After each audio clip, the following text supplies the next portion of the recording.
साल 2017, मई का महीना। दुनिया के कई देशों में अचानक एक अजीब घटना शुरू हुई। हजारों कंप्यूटर स्क्रीन पर एक ही मैसेज दिखने लगा, your files have been encrypted. अपनी फाइलें वापस चाहिए तो पैसे दो। ये कोई साधारण वायरस नहीं था, ये था WannaCry रैंसमवेयर हमला। कुछ ही घंटों में ये वायरस दुनिया के 150 से ज्यादा देशों में फैल गया। ब्रिटेन के अस्पताल, स्पेन की कंपनियां, अमेरिका के सिस्टम सब प्रभावित हुए और भारत इस खतरे से अछूता नहीं रहा। भारत में WannaCry का असर।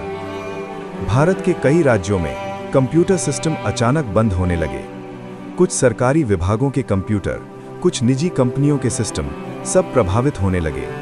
सबसे बड़ी चिंता ये थी कि अगर ये वायरस बैंकिंग या रेलवे सिस्टम तक पहुंच गया तो स्थिति बेहद गंभीर हो सकती थी। CERT-IN और अन्य साइबर एजेंसियां तुरंत सक्रिय हो गईं। देश भर में चेतावनी जारी की गई, सिस्टम अपडेट करें, संदिग्ध ईमेल न खोलें, बैकअप तैयार रखें। समय रहते इस हमले के बड़े असर को रोका गया, लेकिन इस घटना ने भारत को एक बड़ा सबक दिया। अब साइबर खतरे सिर्फ जासूसी तक सीमित नहीं रहे, वे सीधे सिस्टम को बंद कर सकते हैं। अध्याय 12, कुडनकुलम परमाणु संयंत्र का साइबर खतरा। साल 2019, तमिलनाडु का कुडनकुलम परमाणु ऊर्जा संयंत्र। ये भारत के सबसे महत्वपूर्ण न्यूक्लियर प्लांट्स में से एक है। अचानक खबर आई, इस संयंत्र के कंप्यूटर सिस्टम में मैलवेयर की मौजूदगी पाई गई। ये खबर सुनते ही पूरे देश में चिंता बढ़ गई, क्योंकि अगर परमाणु संयंत्र का सिस्टम प्रभावित हो जाए तो इसका असर बेहद खतरनाक हो सकता है। जांच में पाया गया, एक संदिग्ध मैलवेयर कंप्यूटर नेटवर्क के एक हिस्से में मौजूद था। हालांकि मुख्य रिएक्टर सिस्टम इंटरनेट से अलग यानी आइसोलेटेड होने के कारण पूरी तरह सुरक्षित था।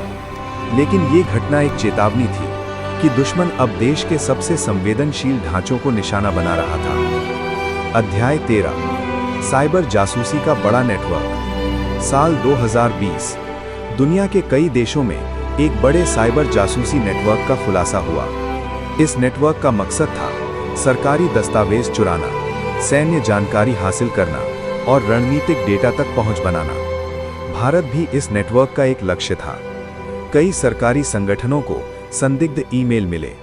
इन ईमेल में ऐसी फाइलें थीं जो देखने में सामान्य लगती थीं,